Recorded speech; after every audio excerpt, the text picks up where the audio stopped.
Hello, friends. I am back today with another tech tip, and this is actually not a System.io tech tip. This is one that is in Canva. I'm in the middle of prepping for our Chatbots for Coaches workshop that we're having tomorrow evening, wrapping some things up, and I'm getting my slides done. And I was like, you know what? I'm going to use some AI for this whole workshop about using AI. How about we do that?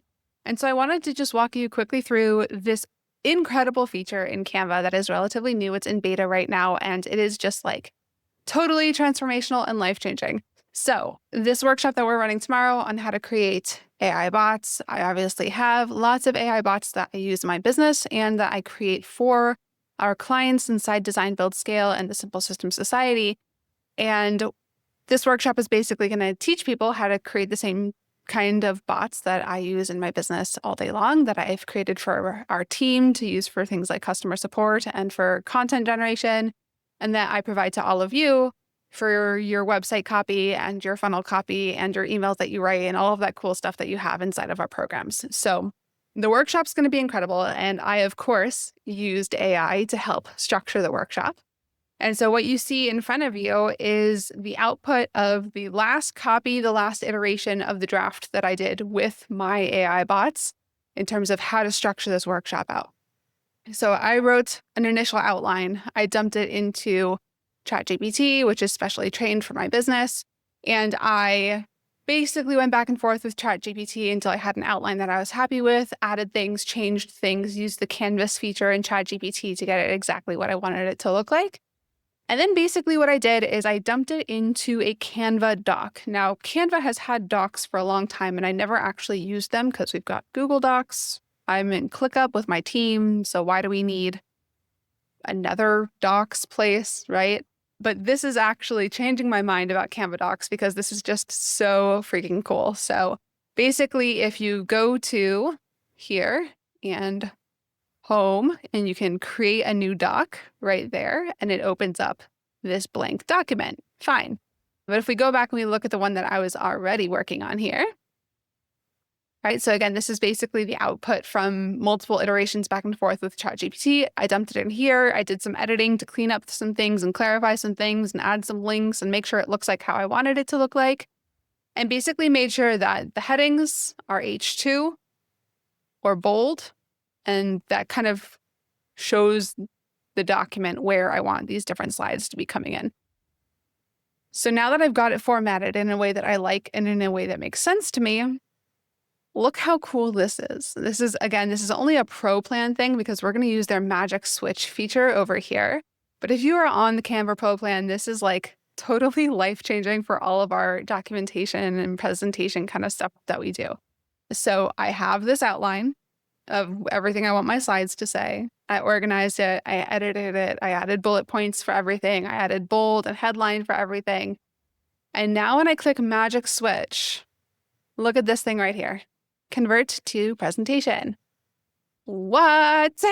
So anytime in Canva where you see this little like star thing, like you see it right there, anytime you see that little star thing, it's one of their AI functionality kind of tools. And when you click this, it works for like half a minute to detect the structure of your document.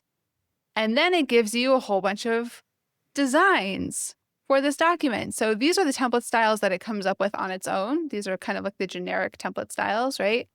Now, if you already have your brand saved, which if you're on Canva Pro, you should have your brand saved in Canva as a brand template. So if you have your brand saved as a brand kit in here and you click see more, you'll see a couple of different options that are specifically for your brand colors with your brand fonts. How cool is that? Now this is kind of dark. I don't know that I want an all dark blue, navy blue presentation. So if you click choose palette here, you can select which palette you want, and you can also select a default background. So I'm going to go ahead and use my very, very light gray as my default background, but use my dark palette as the overall vibe. And if I click apply style, you'll see that it switches things up to use that lighter palette. So now I've got this lighter background, but look at this. It's my brand colors, my brand fonts, and it formatted that entire document into slides already, which is Super cool. So there's a couple things in here that I probably want to go back and edit. Like I'm going to want to change font sizes and stuff like that. This one in particular is a little funny right now. Let's see if we can figure out what's going on here. The what if is fine here. Breakout time is fine. Q&A is fine. The wrap up, what's next? I don't know why I put each one of those on its own side. So let's go ahead and see if we can figure that out. What if we go like this? And we make this kind of like a separate thing there. Let's see if that works. So we're going to try again. So I'm just editing the formatting to get it to look like what I want it to look like here. If I scroll all the way down, did that work? Nope, still not so much. Let's see. So what if we do this one? Magic switch. So again, this is still in beta. It's not going to be perfect, but if we're looking at this, it's like pretty close to good enough. Right? So this slide, I don't like what it's doing there. I'm going to have to go fix that slide. But I can do that. That's not a big deal. So what if I just unbold this? We'll leave that for now. And then I'm just going to create it as it is because it's good enough. And I'm going to go ahead and hit create my presentation. Da-da-da.